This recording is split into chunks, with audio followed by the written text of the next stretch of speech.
This podcast contains explicit content and is intended for mature audiences. Listener discretion is advised. Don't say we didn't warn you.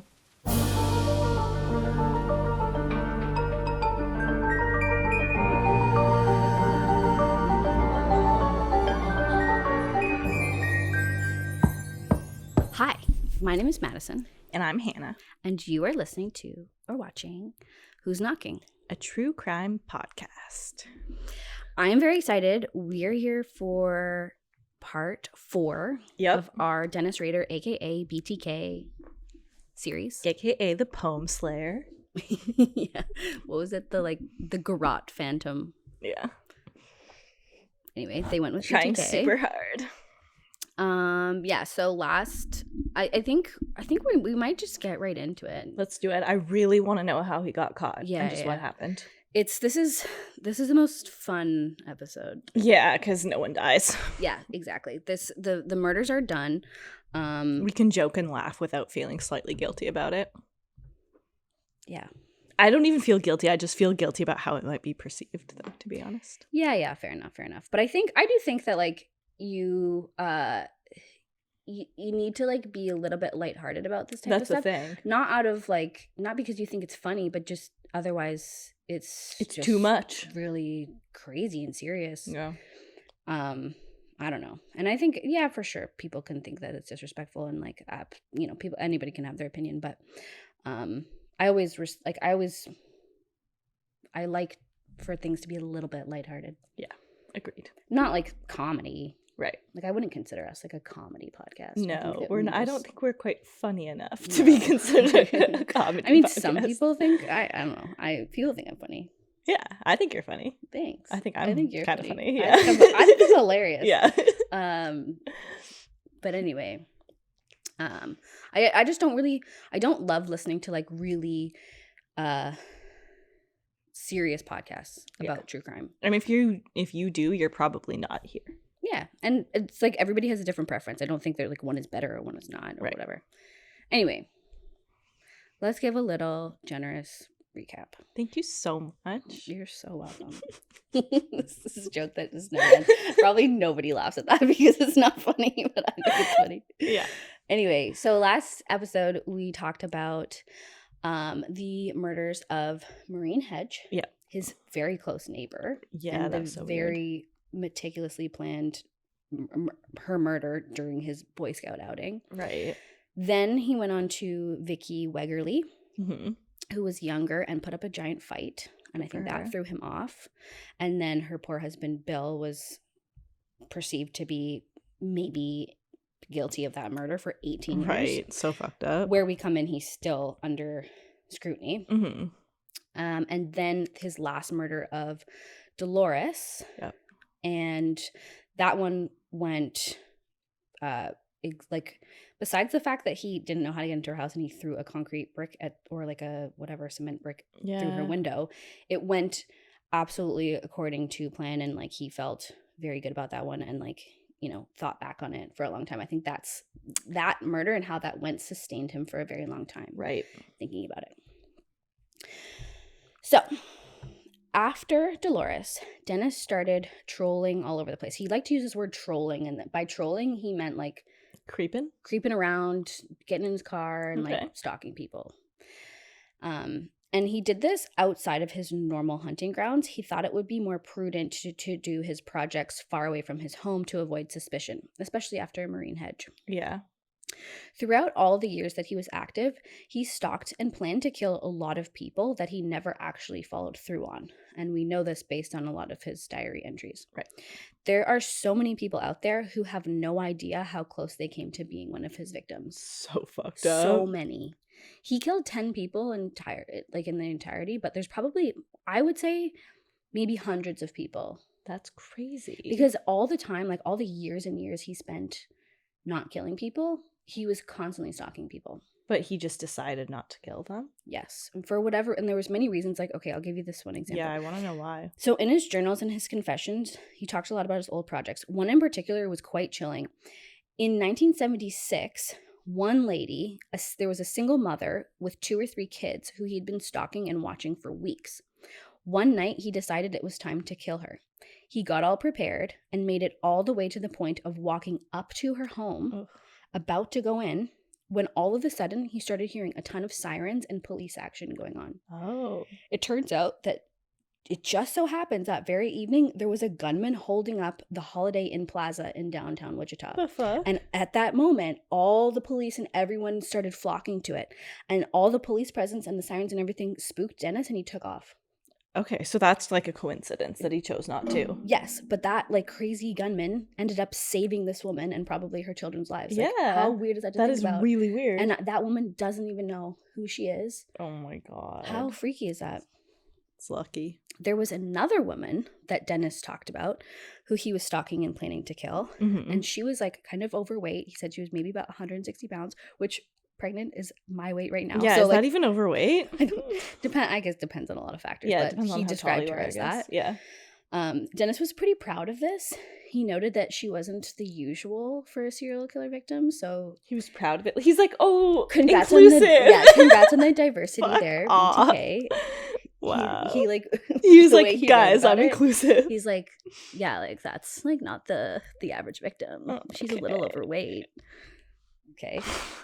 He noted in his diary that after he was going to kill her, and after he did, he wanted to display her body in like a particularly disgusting way with her legs spread about and hanging and stuff.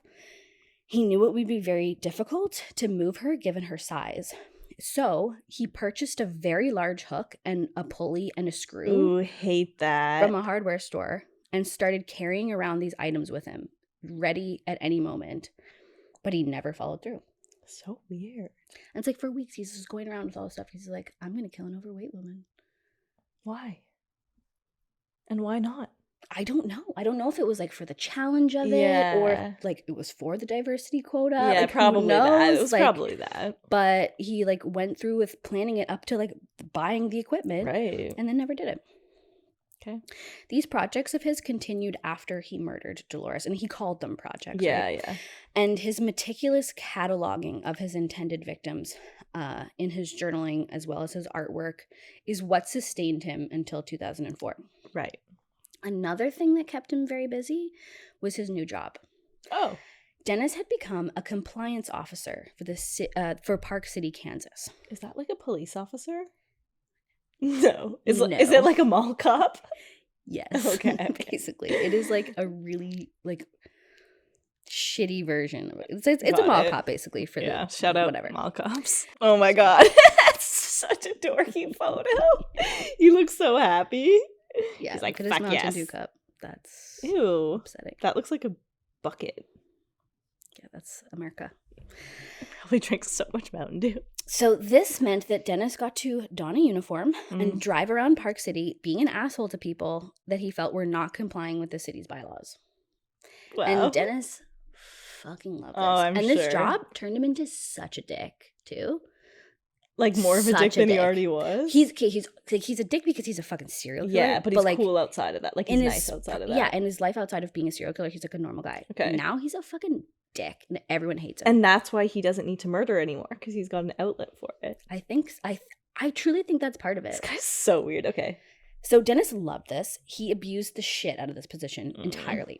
They all do. Some of them do. Sorry. Yeah, a lot of people complained about him, but there was one woman in particular named Kimmy Comer who actually reached out to John Douglas after the fact to tell him about her experiences with Dennis. So she moved to Park City in 2003. So this is way later, but this is just like the best, like this is just like the craziest. So she was a widow and she had 2 children and she was looking to make a fresh start. So she moved to Park City, Wichita. Okay. Just make sure your GarageBand is working because I just can't see it and I'm scared. Yeah, good. Okay, cool. I'll just take it back a little bit. Okay. So she moved to Park City in 2003. So this is way later, right? But it's just a good example of what Dennis was like. She was a widow. She had 2 children and she was looking to make a fresh start. So on the day that she was moving into her new place, Dennis Rader waltzed up in his little uniform and told her that she couldn't have her washer and dryer sitting out in the driveway, and he threatened to write her up. Okay. Kimmy was shocked by this. She was literally in the middle of moving. Like there's movers. Yeah. That's the only reason her washer and dryer were sitting on her driveway. Yeah. And she obviously didn't intend to leave her washer and dryer sitting outside. And then he just started issuing her tickets for like ridiculous shit. Just he would come back constantly and just bug the shit out of her. He started giving her tickets for having a non-functioning vehicle in her driveway. She had 2 vehicles in a driveway that were functioning. Yeah. And she tried to show him that and both it's also cars, like, calm down. Oh, this is not even she tried to show him that both cars worked perfectly, and he's like, take it up with the courts. He issued her 8 tickets for this. What the fuck? Then he started issuing then he would show I heard you like don't really have to pay bylaw tickets though. Probably not. Like, this is literally like the smallest amount of power that a person Yes, can have. yeah, And literally. he's just like like acting like he's Oh the my president. God. He would show up to her house often, but when he saw her coming, he would take off. So he was like kind of scared of her, but also like being such a dick. Yeah. Once her kids came home and told her that the man in the white truck who's always around drove them home. Ooh. He told them that there was a rabid dog in the area and that he needed to take them home. So part of his job also was to be like a dog catcher sort of thing. Out. No, it's not good. Oh. Sometimes she would find him measuring her grass with his tape measure. What the fuck? And the neighbors told her that he would come around asking questions about her. Oh, this is like creepy. This is bordering on harassment. Oh, this is 1,000% absolutely harassment. Yeah, what the fuck? It gets worse. I feel so bad. She said that it felt like he was learning her schedule. Oh, I hate that. She also mentioned that it often felt like things of hers would go missing from her home. Underwear and photos mostly. That's but like she couldn't really be bad. sure kind of thing. Yeah, it's hard to keep track if your underwear is going missing. I would never. I wouldn't notice. I'd have to lose a lot of underwear to notice. Even if I would, I'd be like, oh, the laundry machine ate it. Like, exactly. Yeah. But it's I photos. It would be easy to be like, like haven't seen that. Yeah, whatever. But I also just own like 20 pairs of the same underwear, so it's like, oh. Yeah, well, that's smart. Is it? Well, no, I'm thinking about socks. It's smart to own all of the same socks. Yeah. Because then you can always match them. That's My true. kids only have one kind of sock. Smart. Nothing fun. That's a parent hack. Yeah, that is advice. Also, her dog went missing from her backyard. No. But were you just leaving it out there unattended though? No, she had an old, aging greyhound. Oh, precious. Who was tied on a leash in an enclosed backyard. Okay. And one day he was just gone. That's really sad. And Dennis was a dog catcher. And also harassing her. That's really sad. The poor dog. And like, I bet he didn't do anything nice with it. No, greyhound. One of the last straws occurred when she was at home alone watching TV, when all of a sudden she turned around and found Dennis Rader standing in her living room. I hate that. In his little uniform. Girl, lock your door. Inside the home, he said he was there to remind her of her upcoming court date for all the tickets he issued her. Literally, go away. And so she lost it. She started yelling at him and cursing at him and was like, what the fuck? She didn't see him as like a serial killer. No, she's like, she you're just just saw him as like an annoying ass dude. Exactly. It's like some like out of control city bylaw officer who like, you know. Some of them are out of control. Essentially a mall cop. Yeah, literally. For neighborhoods. Okay. And he just calmly turned around and left. And then she finds out that then, like, you know, she moved in 2003. He gets caught in 2004. So she's like, all this shit happens to her. And she's like, what the fuck? Like, this guy's so annoying. Yeah. And then she finds out what he could have been. How fucked up is that? Wouldn't you be like, holy shit? Yes. He literally broke into her house. Yeah, and exactly. she told him to fuck off. But see, at that point, I would have been like, you are like, and the dog thing, like, I would be like, you're not harmless anymore. Like, no, yeah, for sure. Like, I would already be like, you're essentially a murderer. Like, in my mind, and he would already she kept calling to complain about him, and there's like nothing to do. Yeah, fucking like, red tape. Yeah, he put her children in his car and drove them home. That is predatory behavior. Yeah, everything about this is bad, but better than, I guess, she made it out. So yeah, and she was not the only one. Dennis would go around to people's lawns with a tape measure. Come on, measuring the height of the grasses. And being a huge stickler for the rules. I'm gonna go ahead and bet that like a lot of these rules were not really rules. He was just making the shit up, giving people tickets. The height of your grass? Yeah. It's like, what neighborhood actually has that as a rule? I don't know. Maybe, but mine doesn't. I never mow my lawn and it gets really bad. So one woman said that he killed her dog for no reason. That's so fucking horrible. I'm sure he probably said like, oh, it has rabies or something. Like it was his job to like control the stray dogs or like, whatever. Try and take my dog. See what happens to you. Yeah. So, and all this stuff seemed to fly under the radar, and like he did it in such a way that like he wasn't able to get in trouble or whatever. That's so annoying. A female employee of the compliance department said that she complained about him for 6 years due to workplace harassment and gender discrimination. It's really annoying that nothing was done about it. Yeah. Later, after all was said and done, she wrote a book about it, and the book did not do very well. It's got 1 star. I feel like now people would listen about like sexual harassment claims, but I feel like even like people 10, back 15, then, 20 years ago, it's like they're like, he's trying to be nice. The guys in charge are like, no, we all like harassing women, so stop it. Yeah, stop complaining. Let us harass you. Such an issue. Yeah. Anyway, there was no shortage of people who thought Dennis Rader was a huge dick. Yep. And I think that it like really all came from this job. That's so funny. And sustained him. Yeah. Yeah. Okay. I mean, this is better than, I guess, not for the dogs, but this is better than what you were doing before. So. Yeah. I mean, no one's besides the dogs are dying. Anyway, in January of 2004, there was an article written about the 30-year anniversary of the Otero murders. 30 years. 30 years. And this man is still ootin' a boot. And he's just like, haha, get away with it. Mm-hmm. There was a lawyer featured in the article who was writing a book about BTK. Oh. And although, bet he loved that. Well, Dennis was very flattered and very proud of this, but he wanted to put out his own story. He wanted to be in charge of the narrative, basically. So on March 17th, 2004, which was the anniversary of Shirley Vian's murder, the Wichita Eagle received a white envelope with the return label reading Bill Thomas Kilman, if we remember that. Right. And it said 1684 South Old Manor, which is an address that doesn't exist. And this ended up in the hands of Ken Landwehr. Right. Ken Landwehr is a veteran homicide detective and the head of the BTK task force, a.k.a. the Ghostbusters. Yeah. In the envelope was a single sheet of paper. At the top of the page, there was a series of seemingly nonsensical numbers and letters, then 3 photocopied photos of a woman who appeared to be unconscious or dead, lying on the carpeted floor. This was Vicky Wegerle. So sad. There was also a photocopy of Vicky's driver's license. Okay. The police at the time had not attributed to her murder to BTK. Right. At the bottom of the page were the letters BTK, and the B was in the shape of some boobs. He couldn't help himself. Just like, cool. You fucker. Okay. Experts with the police tried to decipher the stuff at the top of the page, but failed to do so. He's probably just fucking with them. No. Later, when Rader was captured, he explained that it was an old code used by Germans in World War II, and it said, quote, let Beatty know for his book, end quote. Beatty was the lawyer who was writing the book about BTK. Essentially, like, this is a victim too?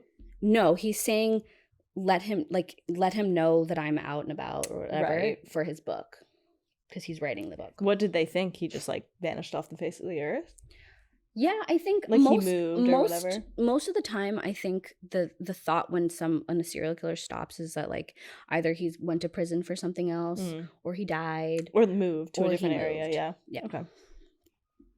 The boobs, the BTK boobs. Like, okay. Yes, like you're such an immature piece of shit. Yeah, like can you stop? And he really likes codes too. A lot of people who've since been like in correspondence with him since he's been in prison, when he's like deciding whether or not to talk to them or whatever, he'll send them all these codes and be like, can you decipher this? Like, and they're always like, oh, I basically have to like play spies with him. Yeah, that is like a weak power play. To talk like, to him. Can you do this? Yeah. Okay. It's like, you're such a fucking loser. I just think he's such a loser. Anyway, the letter was very helpful to police. First, it established that he was responsible for Vicky Wegerle's death. So this is when finally Bill gets off. Like, oh, thank God. Stops being put on. Like, yeah, that's poor a Bill. Relief.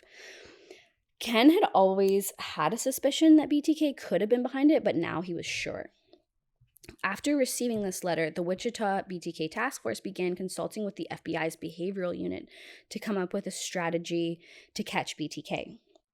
One thing they started with was naming and giving a public face to the head of the task force, which was Ken. Although he was hesitant about it at first, Ken would go on to give 22 press conferences on BTK. They wanted BTK to get to know Ken, to give a face to who he was corresponding with, to encourage him to communicate with them more. That's smart. Yeah, it was a good plan. They felt that the more he communicated with Ken, the more he would divulge and the more likely he would be to fuck up. Yeah. This was a very good call. Yeah, they've got a good read on him. Yep, because they know that he loves, like... He wants that, like, attention and specifically... I'm taunting you, police. Specifically, he likes to think of himself as a cop. And right. they could, like, tell this from everything. And they're like, okay, we're going to level with him and we're going to treat him like an equal. We're going to make him think that we're treating him like an equal. And then he's just going to divulge shit. Okay. So they knew that BTK, as I said, enjoyed speaking like a cop, probably an ex-cop or wannabe cop. So they got Ken to try to level with him. Mm-hmm.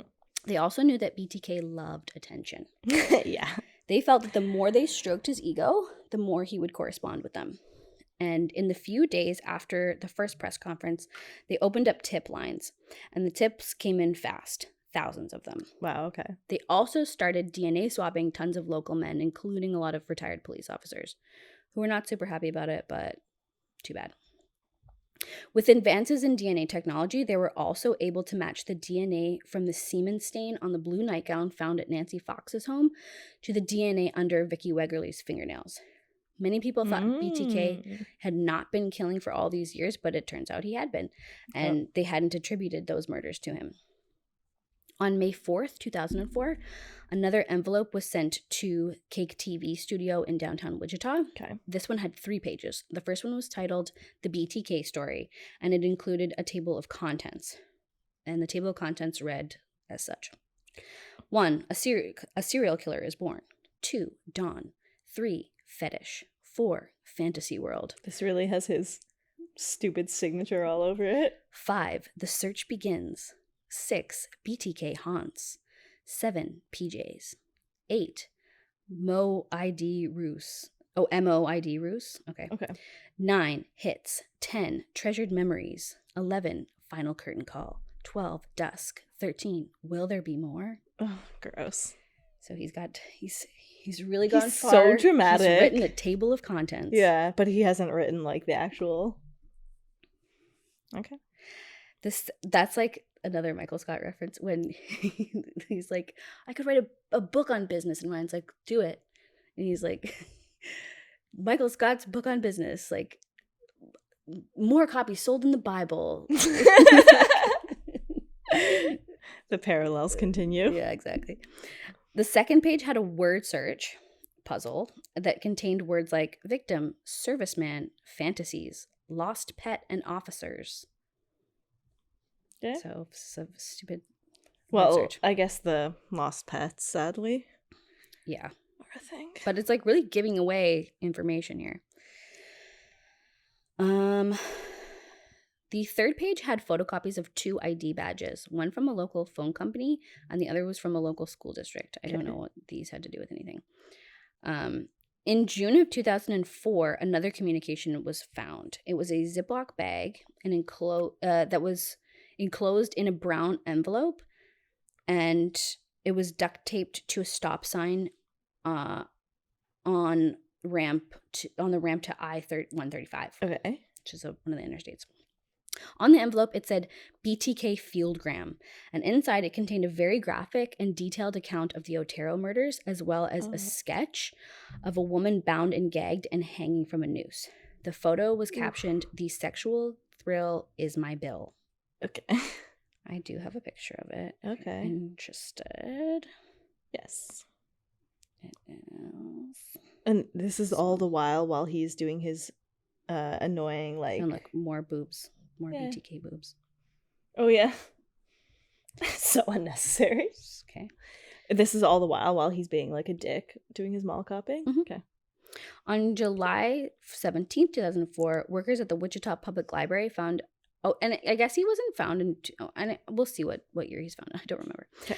On July 17th, 2004, workers at the Wichita Public Library found a clear plastic bag marked BTK in an outdoor book collection bin. Oh, excuse me. That bag contained 5 sheets. 2 pages detailed BTK's involvement in the death of a boy named Jake Allen, who he called Jakey in his letter. The death had occurred a few weeks earlier and was determined to be a suicide after Jake jumped in front of a freight train. But wasn't it? It wasn't? It was. Oh, he was just, like, claiming murders he didn't do now? Mm-hmm. Okay. The letter sent the police on a complete wild goose chase, only to find that it was all made up. Yeah. And that was exactly what BTK intended. He was just trying to cause shit. Yeah.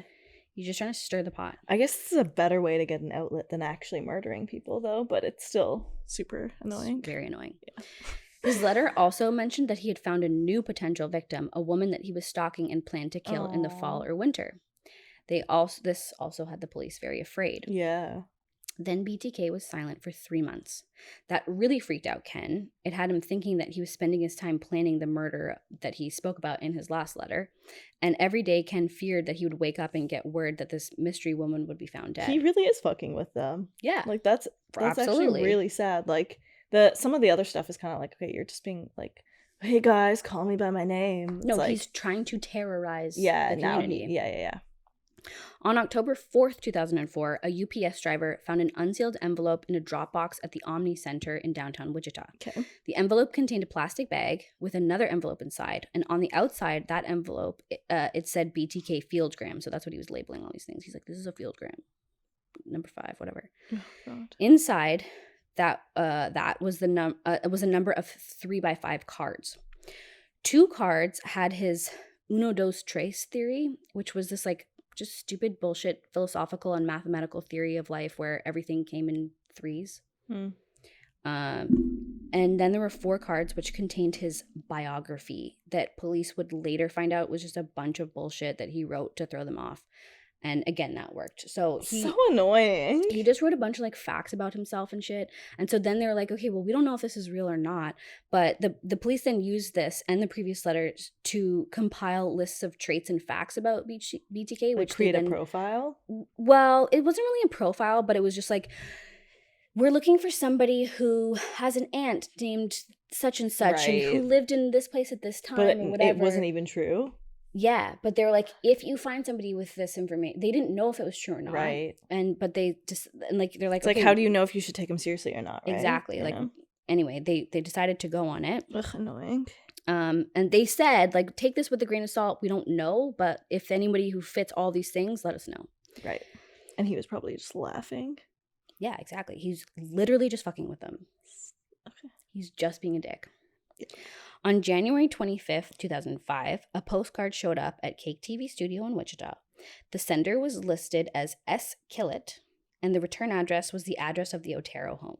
Okay. The postcard read, Communication number 8. He wrote that he tied a Post Toasties cereal box to a street sign on North Seneca Street. When they found the box, it contained some jewelry and a doll. The doll was made to look creepy. like Josie Otero. It was naked from the waist down, bound, and had a noose around its neck that was tied to a little piece of pipe. So more sick arts and crafts. Yeah, his arts and crafts are like kind of funny, but also like kind of creepy. Not funny at all.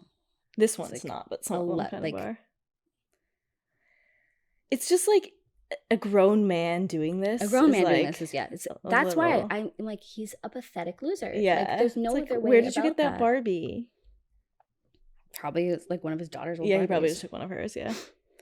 Imagine him like going to the toy store to like buy a Barbie for this purpose. One Barbie, please. Yeah, like, okay. This package was found in North Sedgwick County, and it got the police thinking about 2 unsolved murders in Sedgwick County, the murders of Maureen Hedge and Dolores Davis. Right. Since they were not within the Wichita borders, they had been investigated by the Sedgwick police force. Right. They hadn't been considered BTK since the bodies had been found way outside of their homes. But there were a lot of BTK trademarks in both. Yep. In this letter, BTK also asked if police had found his 7th communication at the Home Depot at I-805. They hadn't yet received this communication, so they sent a bunch of officers down to the Home Depot and combed the place. Nothing. Uh-oh. Then they took a look at the security footage.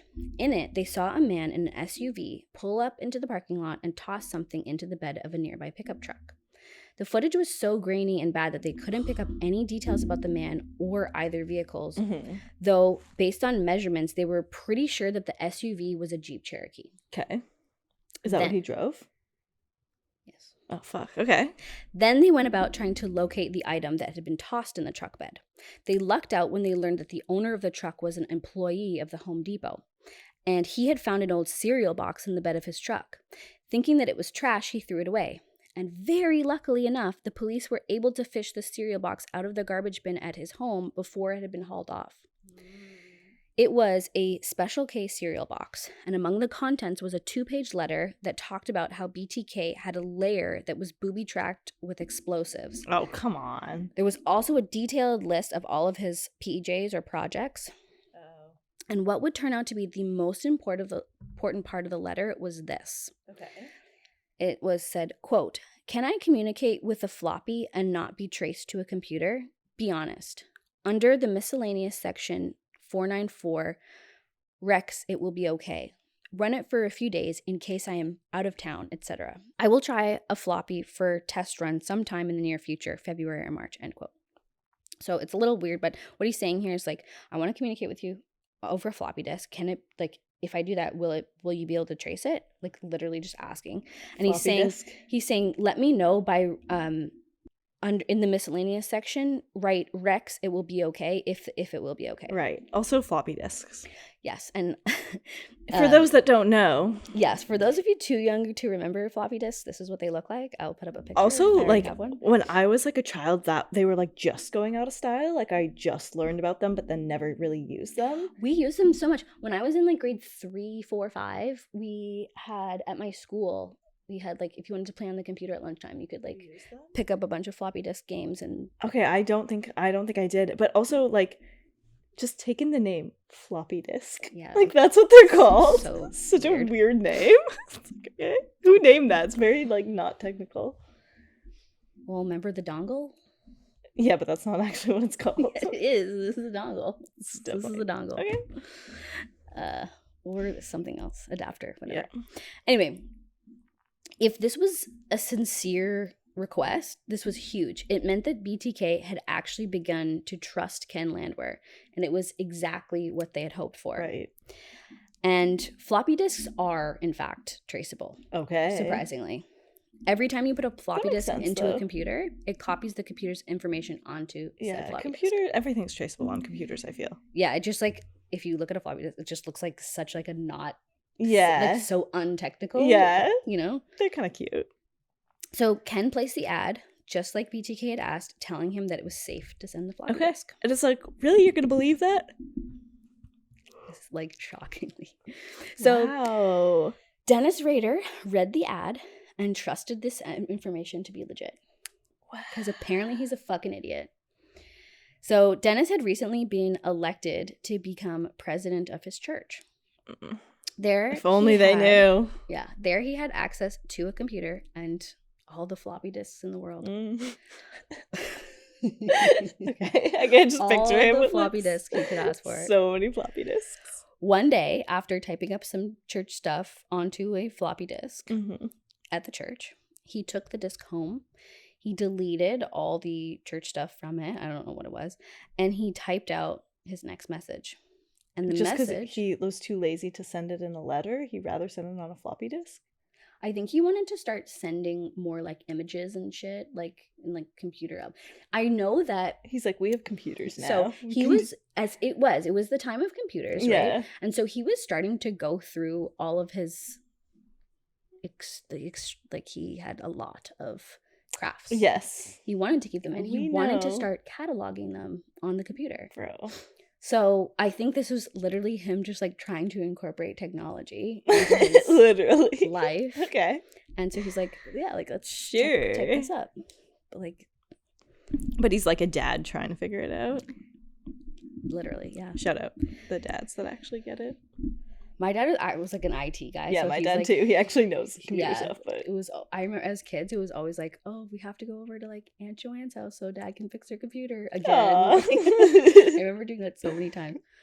Anyway, lots of floppy disks involved. Okay. So he took the disk home, he deleted all the church stuff from it, and he typed out his next message. And the message on the disk was really a trial run. It was directions on where to find his next message. On February 16th, 2005, the Cake TV Studios received a padded envelope with another assortment of index cards, a gold necklace with a locket on it, and a purple computer floppy disk. As soon as the task force people had their hands on that disk, they got right to work.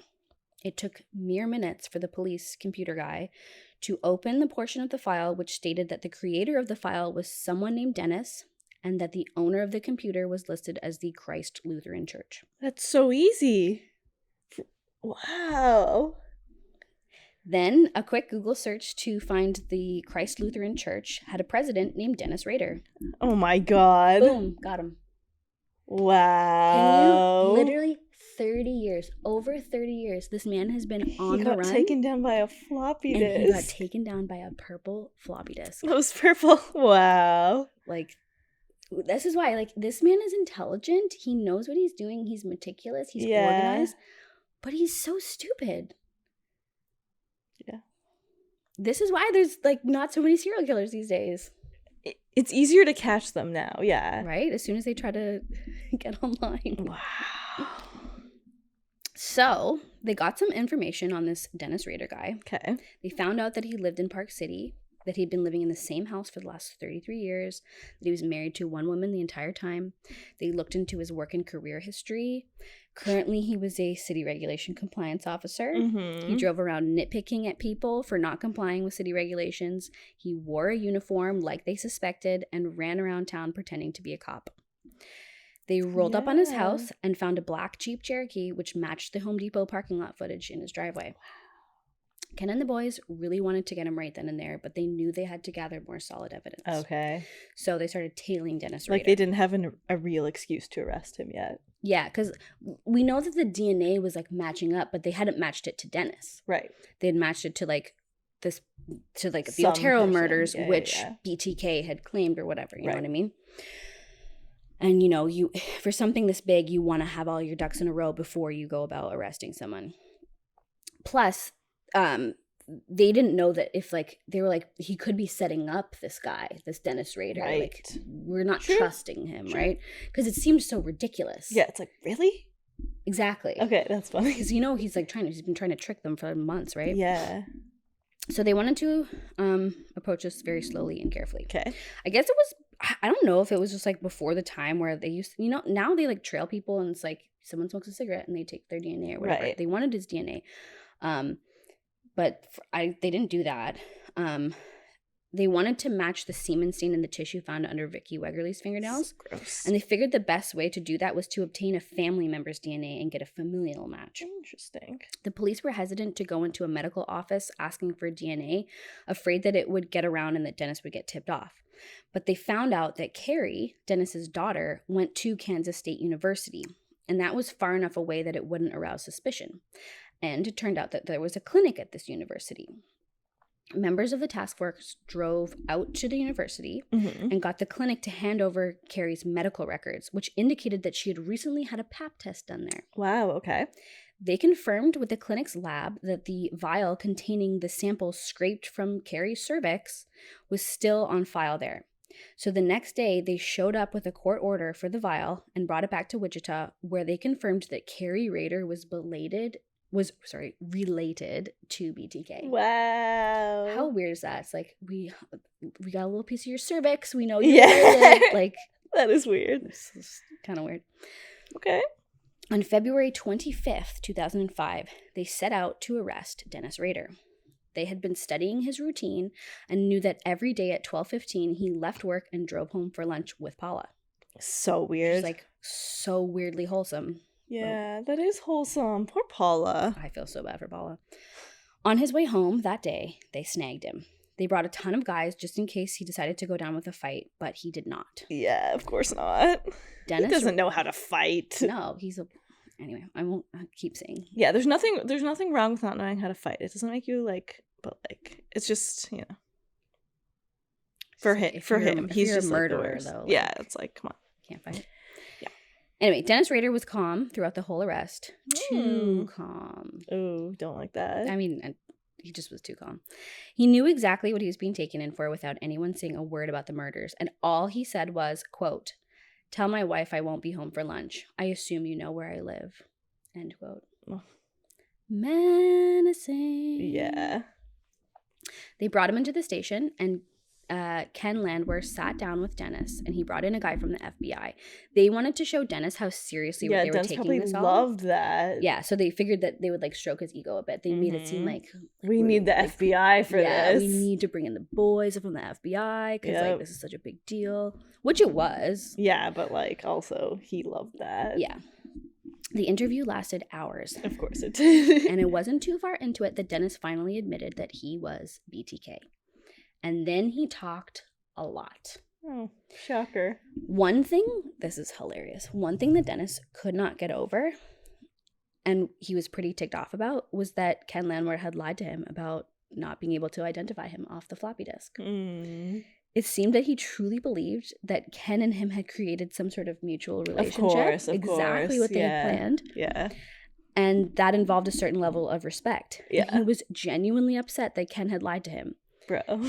It's hilarious that this is how he was caught. And when he asked Ken about it directly, Ken straight up was like, I was trying to catch you. Like, yeah, like literally my job. Why would I be like, yeah, For man. For years, I've been trying to catch you.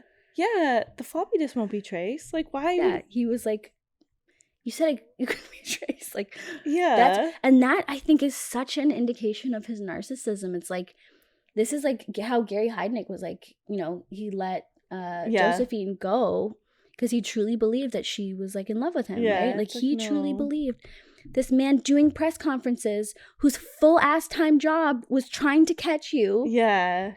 Would just be like, but you know, sometimes you expected him to be like, don't send me that floppy disk. Yeah, like, yeah. Look at what he's on TV. Yeah, like that's his whole job. You. But I feel like in some movies and stuff, it'll be like, now the kid, like it's like very like Hannibal Lecter, like he's like, oh, now he's giving me advice, like, you know, like he probably fancies himself as that, but it's like, no, that's not what's happening. Exactly. Right now. Well, it is exactly. It's like, it's the narcissism. It's him. Yeah. It's him truly believing that Ken has been won over by BTK, and now they're like pals. It's like, you really think you're that convincing? Because you're really not. What was it? The boob signature? Is that what you think on him? The Barbie? Yeah, like the cereal boxes. What part of this do you think it was he respected? The word search. Like, yeah, okay.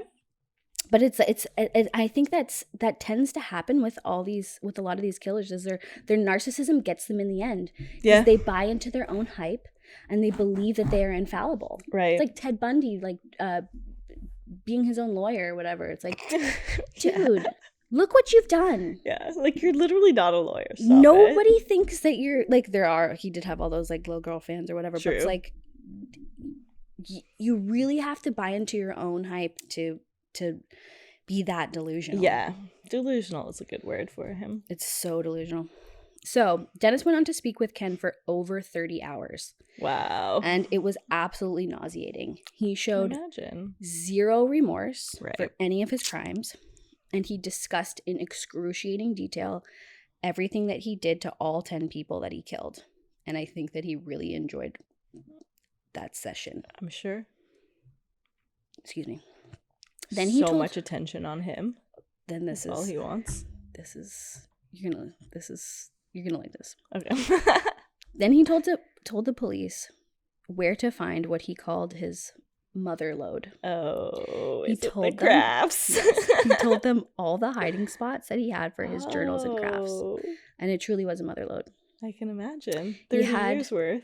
He had full filing cabinets at his office at work. He had things hidden under drawers with false bottoms at his home. Wow. Things hidden in his kids' treehouse that he made for them in their backyard. It was everywhere. I found this like short video on YouTube and cut it up a little bit of some of the police who worked on the case showing some of the mother lode. Let's see it. I'll put it up for everybody, but here you can watch it. This is the entire in his office. Right beside him, this is a cabinet drawer. This is pretty much the way it was.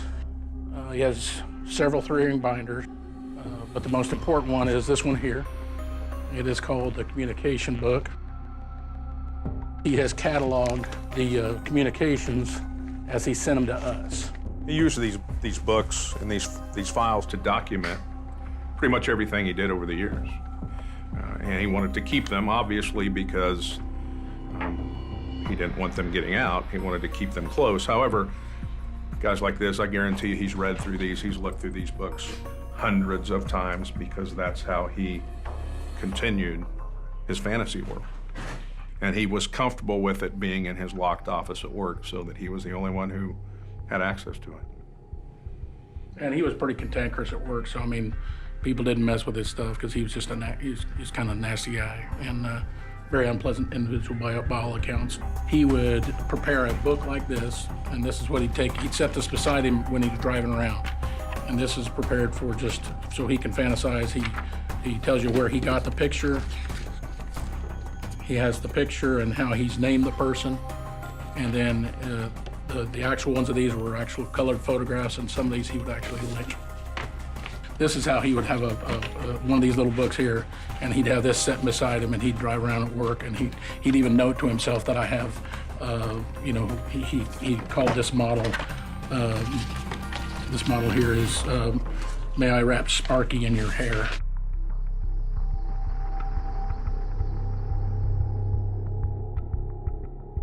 He would say, I have like Becky with me today, and he would have a notebook like this with just 3 pages in it. And this is what he would carry, what he'd carry during work hours and fantasize about that. These are all things that he either copied. Like I said, these are all shrunk down from. There's all a piece of paper here, either tape or glue stick to the actual index card. None of this is embarrassing, or this is all entertainment. These are all things that make him feel good. Quantity of material is pretty staggering because this is one drawer, and I assure you there's a green tub. It's like the quantity of the material is staggering. Yeah. It's so much. This is one drawer, and he had tons of drawers. He had a whole... And he knew no one would catch him. He was stashing things at his parents. I don't know what I think his parents started, like, losing their minds or whatever. I don't know. But he was, like, stashing things at their home. He's burying things. Like, he had shit everywhere. This is one drawer, and it's chocked full. And his where he worked, too, at his office, he had a ton of stuff at his office. He was also... because he was such a dick, nobody would go in his office. Because he was such a dick, nobody visited. And he would spend time binding himself in his office, too. Of course he did. That does not surprise me at all. He loved doing that and knowing that, like, people were right outside. I recall that. Wow. Okay. So that's a lot. And like the poor cops were just like, what the fuck? Yeah. Like, so his family was also gathered immediately after he was arrested, right? They were told that How old were the kids, do you know? Adults. Okay. Yeah. They were told what was going on and questioned. Oh, wow. All of them were shocked, and they didn't believe it at first. And they thought this has to be a huge mistake. None of them could understand why anyone would think that Dennis was responsible for such horrible crimes. It's fucked. But slowly, they would all come to terms with the truth. Wow. During questioning, Brian, Dennis's son, still not believing what was happening, did mention that once as a kid, he found a drawing of a bound woman among his father's things. And it scared him so much that he just put it back and never looked at it again and never spoke about it. And he said that was the only single indication he ever got. That's pretty crazy. Since all was said and done, Carrie has been the most outspoken. She's done a bunch of media and interviews talking about her father and how her family had no idea or indication that he was an actual serial killer. Crazy. I'll show you a little clip. This was probably one of the most famous interviews that she's done. How do you process this earth-shattering news? You don't. I said, can I call my husband? He needs to come home. All this stuff is running through my head where I'm like, did somebody get hurt, or like, but why would it be the FBI? And so when I get home, I remember him saying, have you heard about the BTK, like the serial killer? We're pretty sure like he's the guy, like we got the guy. I was trying to almost alibi my father. I was like, my father's a good guy. He's Boy Scout leader, president of the church. I'm like, you've got the wrong man, because you don't believe it's true and you don't want it to be true, and you know your father's not the father you know is not capable of any of this. Were you worried at that point that your mom was somehow involved in this as well? No, I never imagined that my mom was involved in anything bad. I was very worried about her and wanted to call her and let her know I was okay, and I wanted to know how my brother was doing. He was stationed in Connecticut with the Navy, And so, like, I wasn't able to talk to my mom or my brother till like 6 or 7 hours after the arrest. When you first heard her voice on the phone? Just heartbreaking. Like, you could just hear her break, like just utter grief and loss. When Paula Rader found out, she was shocked in complete disbelief. How is Mrs. Rader doing? She's having a very difficult time with all of this, in a shock, just unbelievable, totally in disbelief. Wow.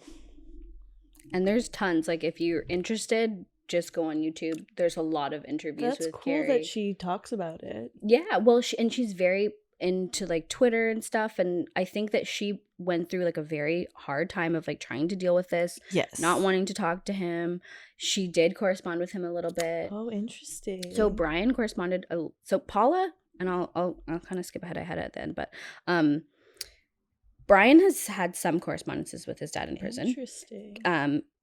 Paula since has not spoken. She's moved away. Fair. She tried to sell the house, but then all the victims kind of got involved, and like it made this huge issue for her. Right. She immediately after all this happened, she applied for an emergency divorce and was granted it right away. Get the fuck out of there, Paula. But she was left with like not very much savings, and like she definitely got screwed over financially. She like her house was now worth nothing. Right. And everything. That's really sad. And she kind of had an inkling that like there was something like hidden about him just through the like binding himself stuff that he like didn't talk to her about. I mean, I think that she probably thought that he had some weird sexual proclivities. Yeah. And like thought that, you know, but I don't think it ever crossed her mind that he was BTK. Right, like murdering. Yeah, like yeah. There's a lot in between. Like I have a fetish for like autoerotic asphyxiation and cross-dressing to I like murdering people in cold blood. But still, like for her as somebody who's such a like proper woman, maybe those things are more closely related than like for sure. You know and I I think now after the fact they all can look back and see like little things. Right. But it's like you never put it together in the moment. Anyway, so she has not had any contact with him. None of them went to the trial. Since this has happened, she's never once so much as looked him in the eye, mentioned his name in public. I found some photos that I think are Paula Rader, but I'm not sure. There's like a lot of those, like, you know, those websites that just like make up biographies of people that are just like super shitty, and like there's a lot of them on her. And like they seem to all put. Let's see where it is. No, these photos. Okay. Which may be her. I don't know if they're not. I don't even know if we'll put them up as like. She clearly doesn't want to be seen. maybe she doesn't. She looks like a really nice lady, though. And she is. There's zero indication. I'm sure she had nothing to do with any of this. That she knew or had anything to do with anything. Same with the kids. But Carrie is very interesting because she's been very public about her experience with this, and she's written a book. I haven't read it. I don't know. It doesn't seem like the most interesting thing to me, but you know, she talks a lot about how like she's tried to like she's gotten to a point where she has forgiven her father. Really? Yeah, and but in like it's like it's in a very like disjointed way. She's like, I never knew, like to me, I never knew him as this. She like, knew him as a good guy. Everything that the public learned, like that's when I learned about it. I knew him as like a regular dad. She's like, we grew up in a like great house in like we had the all-American family. We had a dog. He built us a tree house when I was 4 in the backyard. He was a nice dad. He did Boy Scouts with my brother. He was the he did do all that like, stuff. I mean, that's, and it's like, you know, the day that she found out he was BTK, she just lost her dad, who was like walked her down the aisle at her wedding, like who was just a regular ass dad. Look at these photos. She taught her how to fish. Floppy disk. Yeah. I don't know. There's photos of her at the I've wedding, seen that photo of him teaching her to fish. Yeah and I think too, it's like, how devastating would it be to like really understand that your dad was like a complete psychopath and probably never really loved you the way you thought he did? Like that's so upsetting. It is extremely upsetting. Yeah. And so I highly suggest people watch some of the interviews with her, because I think she's a pretty reasonable person. Like, I mean, imagine if your dad was like an asshole to you and like beat your mother and like was like super angry with you guys, and then you found out he's a serial killer. It's like, well, we thought he was a piece of shit already. Yeah, it wouldn't be as like, it would still be shocking. Not as shocking, but it would not be as devastating as if like I found out that my awesome dad, like my dad is a really great dad, and if I found out that my dad was a serial killer, I'd be devastated. It would be horrible. Yeah. It'd be the worst thing that ever happened. It would just be like, it would be so hard to believe it at first. And you'd be like, my entire life was a lie. Yes, that's crazy. I can't imagine like the psychology of that. And then learning all the stuff that he did. Like, I know everything he did. So she has all that information. Yeah, she gotta know it, yeah. And like all the like weird sexual shit. Yeah. Like, that's disgusting to have to learn about your dad. I feel like all dads are into like weird shit. I mean, but I just don't want to know about it. Yeah, I don't want to know about it. But like, that's now everybody knows about it. Yeah, that's fucked. Everybody has their proclivities, and it's like, okay, you're into feet, cool. That doesn't hurt anyone. Yeah, but you're into that's true. Murdering people in cold blood that's and bad. watching the life drain from their eyes. Like, don't do that. That's fucked. Yeah.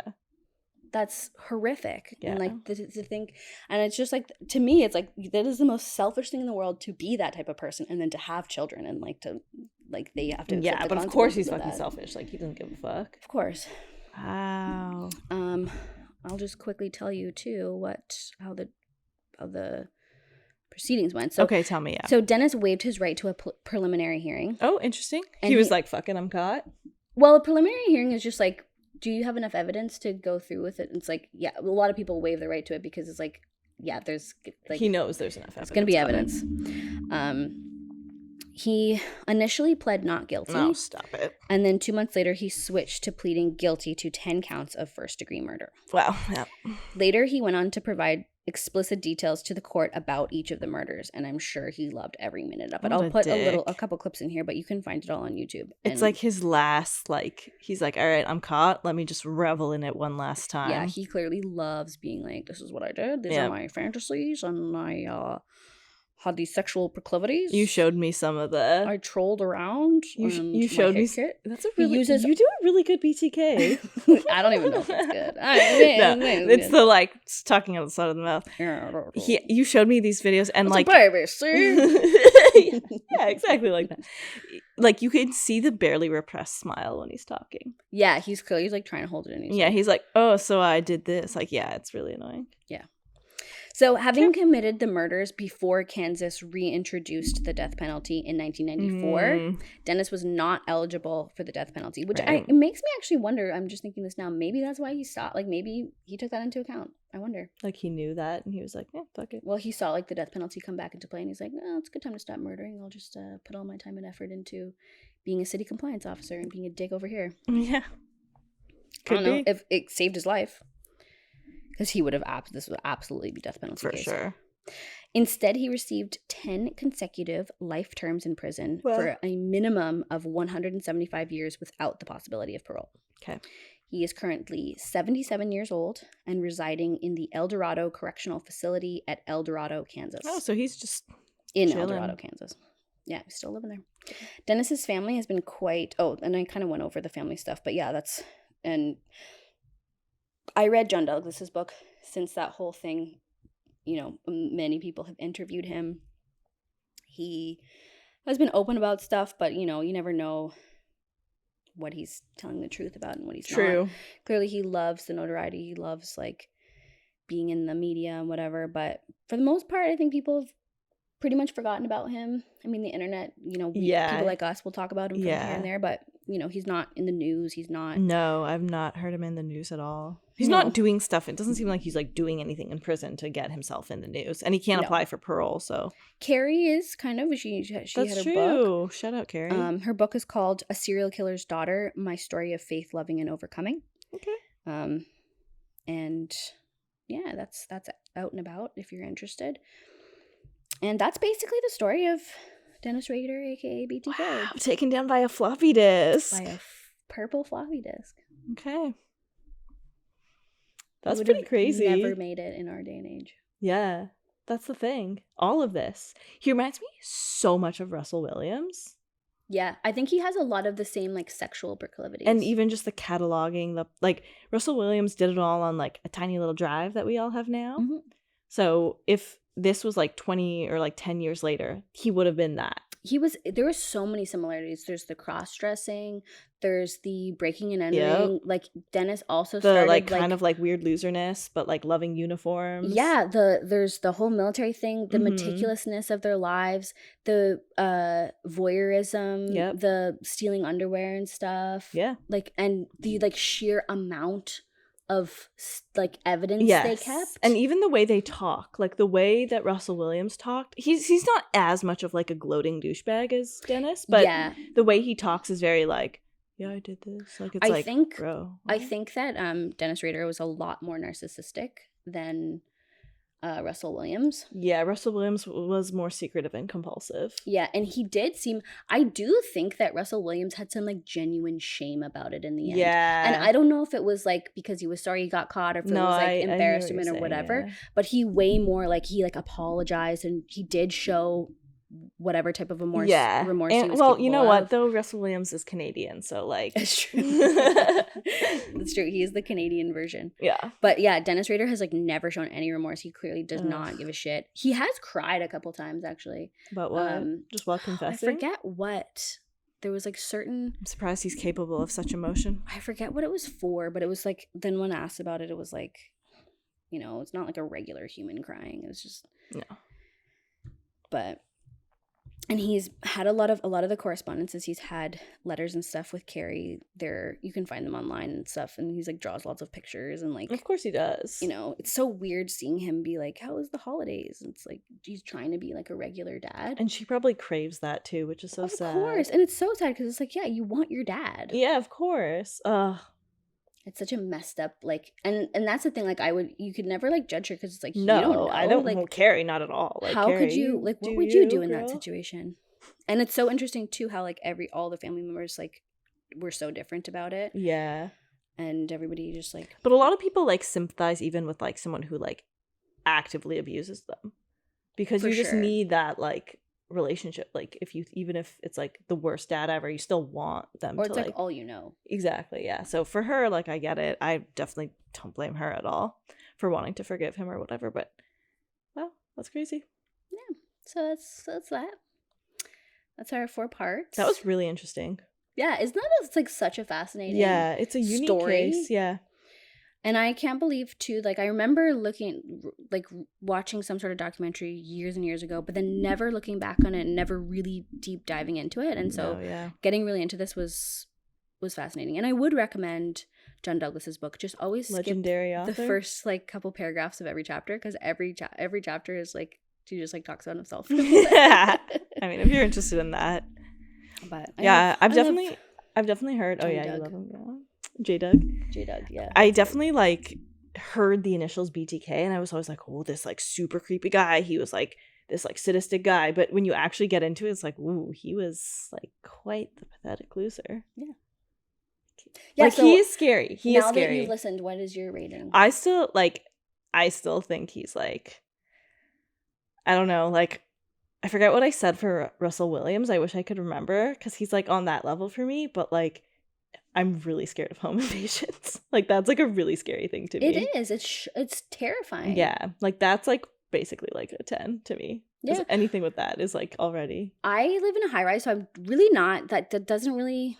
I don't know. I just somehow feel safer than being in a home. Yeah. But I've had this dream before a few times where I'm in my parents' house, which is a house, and like there's a shooter on the street, and I'm like, how do I keep a shooter out of the house? Like if he wants to shoot through the windows, that's such it. A scary dream. Yeah, and it's terrifying. And I'm like got my kids, and I'm trying to like protect them. And like I don't remember if in the dream I have a gun or not, but I don't think we do. And we're like, how on earth do you keep yourself safe in a house? Yeah, if he wants in here, he'll just shoot through the door. Right. That's scary. So there's something scary about like, somebody. If somebody really wants to break into your house, yeah, it's just very horror movie. Yeah, terrifying. So that's not fun. But yeah.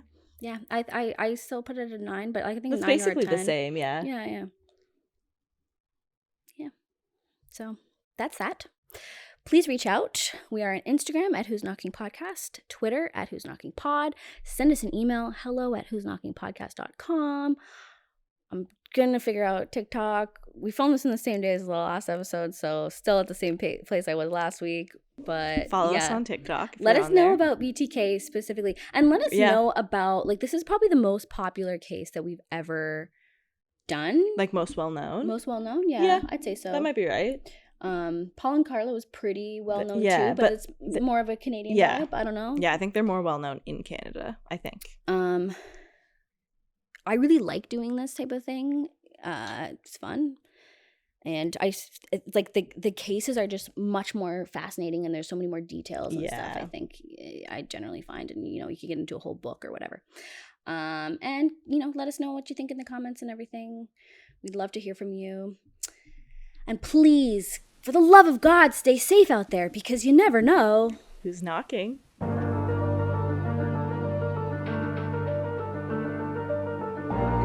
This podcast is produced in collaboration with Lost Line Media. Artwork by August Digital. Music by Matthew Cook.